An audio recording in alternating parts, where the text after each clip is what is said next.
Well, John, it's said as a final everyone was kind of hoping for, and a deciding fame for Richard Everyone O'Sullivan. You're now European Masters champion. How does it feel? A little bit in disbelief, really. I think the way the game planned out was, I think it was very, very hard for me. It was a bit stressful, really. I think I was a little bit unlucky in quite a few frames, and maybe I should have had a bigger lead going into the sort of tonight's session, and should have definitely been 7-5 up, had another kick, and then to go 8-6 down sort of was a bit disheartening, really. And then the next frame I was faced with a very hard blue, and I thought you got to go for it, really. And I couldn't really rely to luck anymore. I just had to just go for it. It went in. From then on, I didn't miss for the last 3 frames. So to be able to produce that under pressure against Ronnie, sort of the best player, was for me, I think it was standing in good stead for the rest of the season. And a great recovery from 5-3 down for the first session. It's fairly frustrated after that. You're fairly unlucky. But at 8-6, how do you kind of cope with that sort of pressure and kind of coming back from that?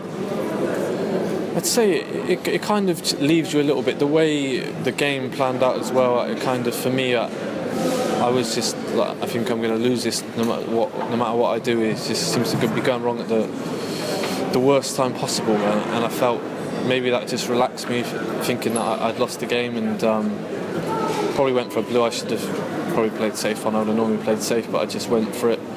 Maybe a little bit out of frustration, it went in, and kind of the game changed again after that.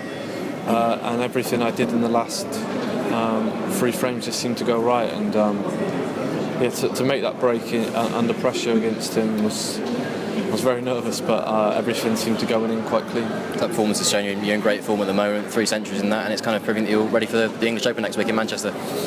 Yeah, no time off now. It's nice to win this tournament and get sort of my confidence up. Obviously, using a new cue, I probably should have beat Michael White in China and kind of threw that away. So I was a little bit disheartened and sort of said to my manager that I want to change my cue again, and told me to stick with it. And luckily for me, I did, and I'm here now. But there's so many tournaments coming up, so many big tournaments now in snooker. The next 2 months there's sort of a tournament every single week, so for me I've just got to enjoy what I'm doing and just take some confidence from this. Ranking title number 6 with the new cue. What are you targeting this season? Yeah, my aim was to try and win 2 events this season, 2 ranking events, so I've won 1 already. Obviously the standard's so good, and sort of my path to the final this week was as hard as any I've ever had, so to beat sort of the 3 maybe best players in the world gives you a lot of confidence going into any tournament. And hopefully I can sort of produce this now week in, week out. But my main aim now is probably to try and do well in these big events, the UK, a couple of big ones in China, and the Masters in the world, really. €75,000 top prize for you. You just bought a new Rolls Royce. What's next on the list?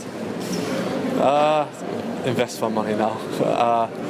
Try and be a little bit more careful again. I sort of slowed down the spending and tried saving for the end of my career, and just invest in property and stuff like that. Enjoy the winning. Congratulations. Thank you. Cheers.